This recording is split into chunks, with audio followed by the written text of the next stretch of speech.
The Isle of Man, late summer, always the time and the place for the climax of the Shell Oil's RAC Open Championship, always a contest down to the wire.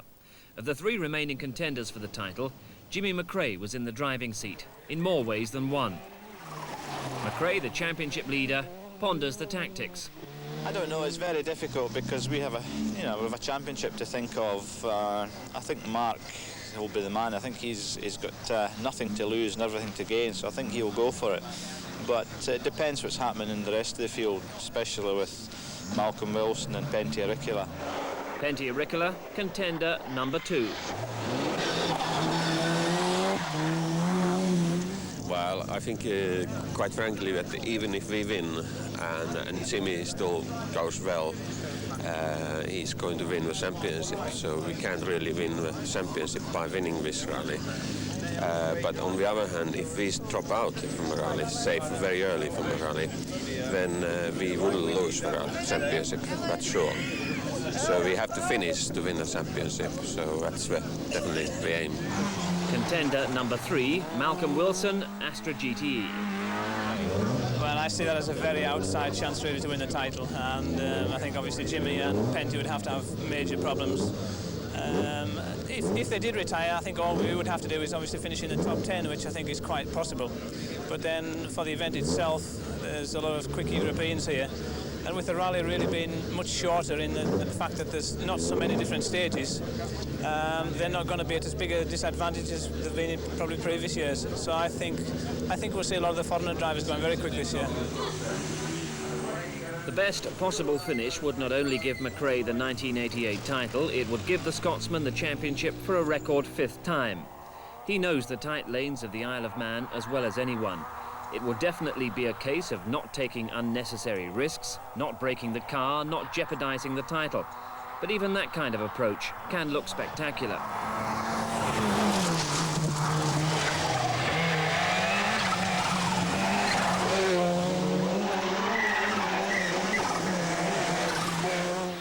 Looks can be deceptive. This is McRae driving at only 85%, but in touch with the early leaders in the opening stages.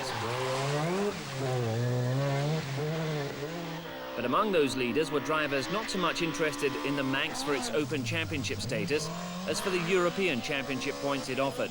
This is the Belgian Patrick Snijers, more than matching McRae's pace in the BMW M3, run by the ProDrive team, that also run Frank Sittner's car that heads the British Touring Car Championship.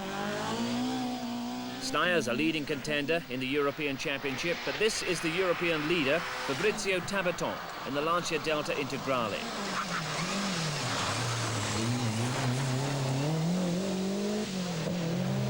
Third leading European entry, Robert Droogman from Belgium in the Ford Sierra Cosworth. None of them were a threat to McRae's British Championship prospects, but all of them wanted to win the rally.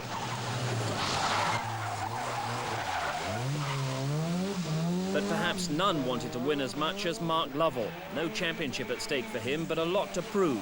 The ambition didn't last long. Although he led early on, engine failure put Lovell and co-driver Terry Harriman out of the Manx after only a handful of stages. It's a bit hot at the end of the first stage, and then it was just getting hotter and hotter, so basically it was on its way out and there's no point in blowing it to pieces.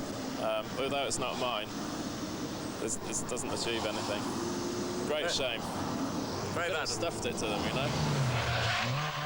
Back with the Open Championship battle, Malcolm Wilson had made a steady start in the Astra GTE, but delayed a little perhaps by the wrong tyre choice.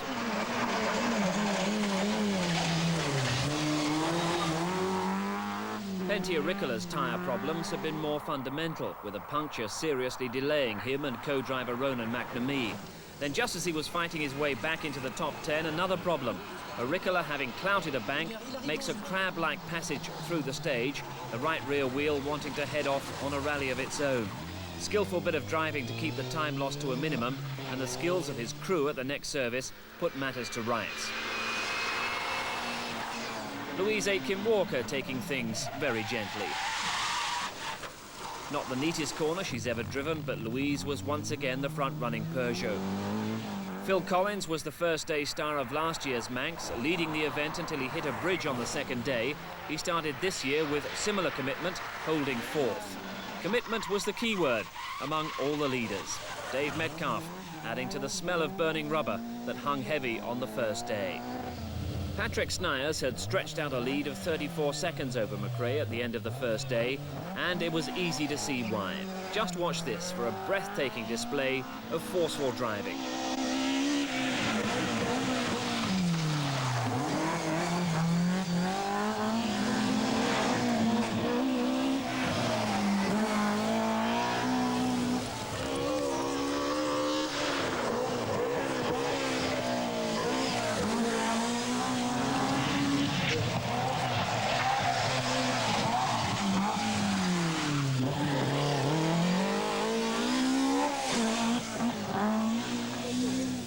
Jimmy McRae just had to keep himself in check. The championship was his for the taking if he just finished in a respectable position.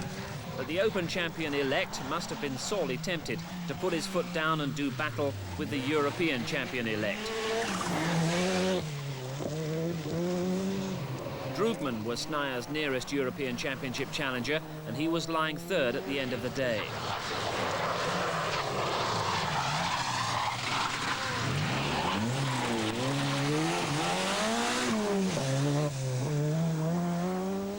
Then came Phil Collins in fourth, driving easily as well as he had done a year before.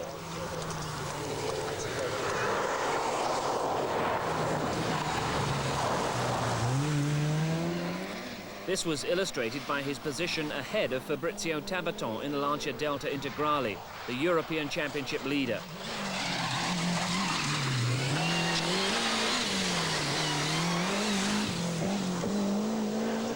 Malcolm Wilson had got past his teammate Dave Metcalfe and up to 6th in the Astra GTE.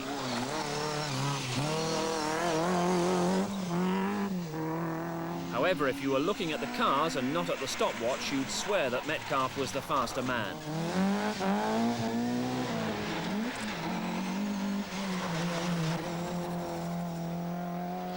Pentia now, the wheels pointing in the right direction most of the time. He was past Louise Aitken-Walker into 8th. Once again, Ronan McNamee with the pace notes was trying to steer his man clear of further problems. Right 8, into junction, left 1,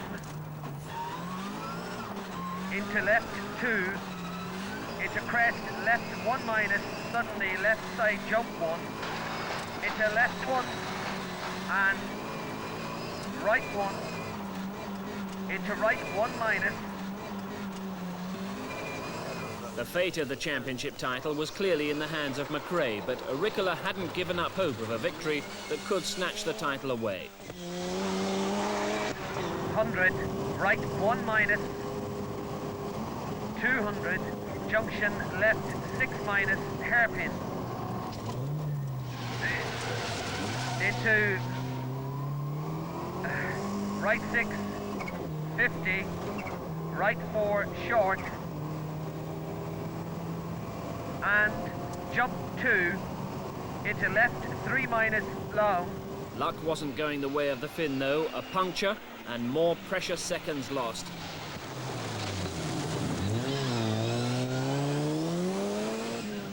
Peugeots filled the 9th and 10th places, Louise Aitken-Walker 9th,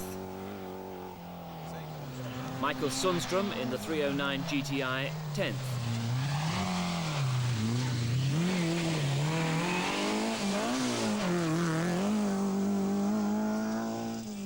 The second day had the longest schedule of the 3-day competition. Similar stages used, and the Belgian Snijers was confident that he knew them well.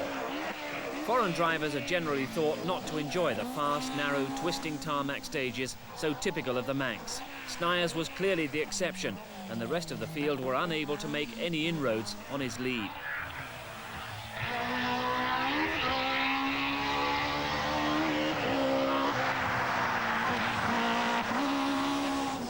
Not that that was unduly worrying to McRae. His concern was that the car should last, not letting him down on the last lap of the championship. And in this respect, the Sierra Cosworth was giving him a trouble-free run.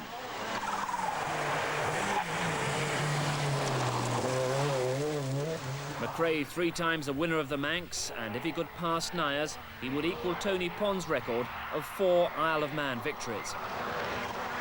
Of the cars chasing McRae, one was about to disappear. Robert Droogman has clipped a rock, the wheel has been forced back into the arch, and now everything is coming apart, including his last remaining hope of the European title. Phil Collins, as a result, was a more solid third.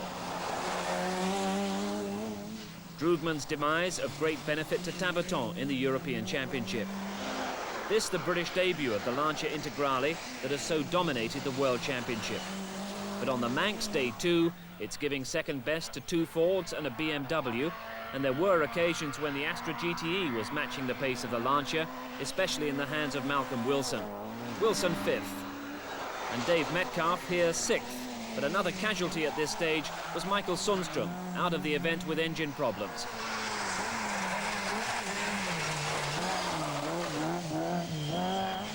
Pentti Ricola, 7th in the Mitsubishi Starion, accepts that he can no longer win the championship by good driving, but he can lose it by bad driving. Either way, there's a lot of sound, fury and tyre smoke. Louise Aitken-Walker, now 7th, the last surviving Peugeot among the front runners following Sundström's demise.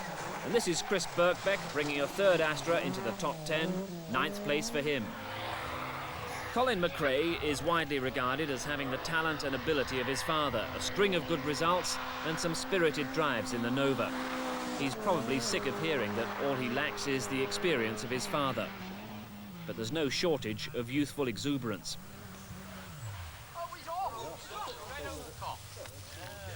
Unfortunately, that doesn't always bring results, and a few miles further on, Colin McRae would complete the job by putting the Nova on its roof. But his day will come in the very near future. The Castletown Spectator Stage has now become an established part of the Manx. The stage was run at dusk this year, but neither the twilight, the harbour, the castle walls or the market square slowed the rally leader Snijers.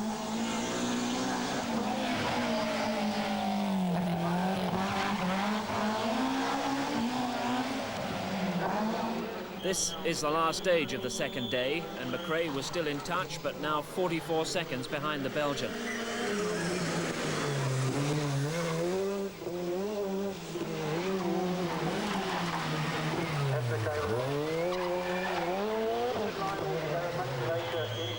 But there was no real challenge behind. Phil Collins was 4 minutes back.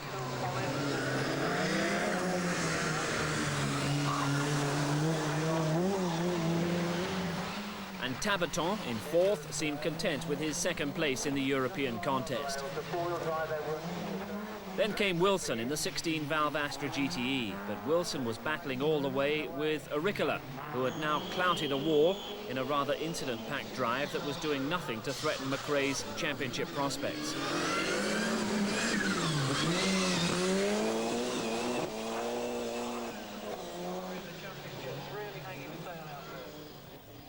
Just 10 stages on the final day, a chance for exhibition stuff from Patrick Snijers, whose victory gives him the European Championship lead. His only regret was Droogman's demise, which didn't allow him to open as much of a gap on second-place man Tabaton as he would have wished. But a drive that was among the most impressive on the Isle of Man in recent years.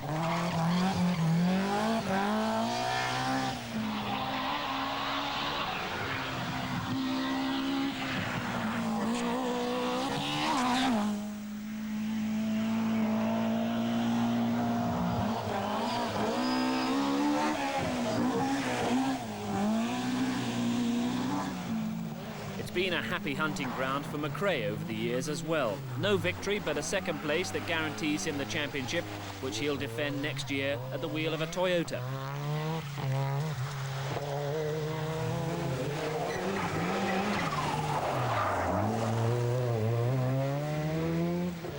Almost 7 minutes behind came Collins in 3rd. All the frustrating Isle of Man memories of last year had been erased. This year, luck was on his side.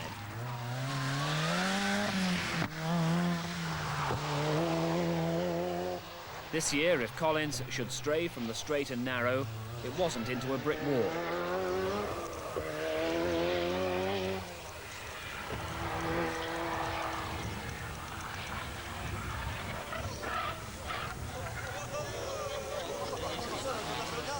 Tabaton in 4th, and now forced into second place in the European Championship, but only just behind Snijers.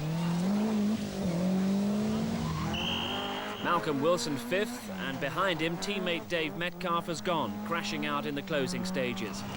Something a lot of people predicted Pentti Ricola would do, but despite collecting a few more creases, Pentti survives in 6th place ahead of Louise Aitken-Walker. No championship then for Ricola, but from his first round victory in Yorkshire to the finale on the Isle of Man, Ricola has been the entertainer. And left 2 opens over crest, 150. Crest right 3 into crest 1 and jump right 3, cut into right 1 minus into cattle grid, left 4 long, opens 50, well held, left 7, hairpin. It's easier to see why the Mitsubishi Starion looks a little battle-weary. Ricola in 6th, ahead of Louise Aitken-Walker.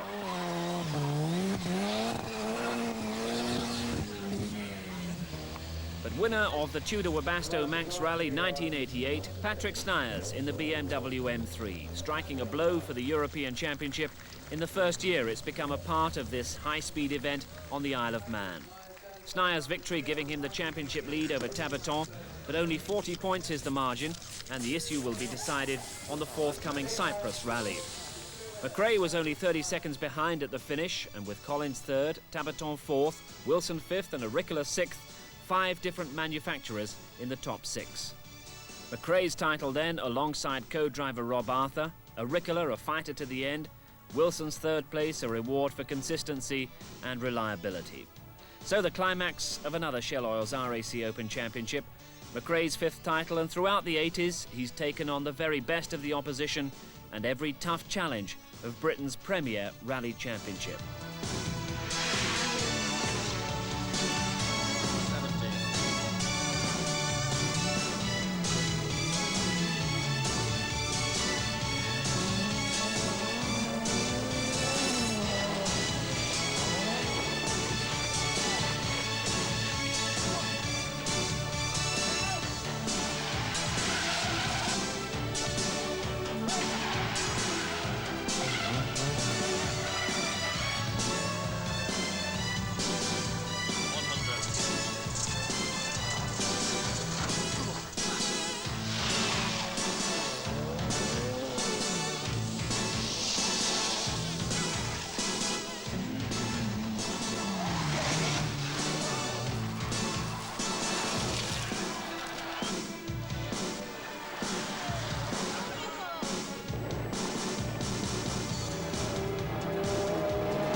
RAC Rally for you today.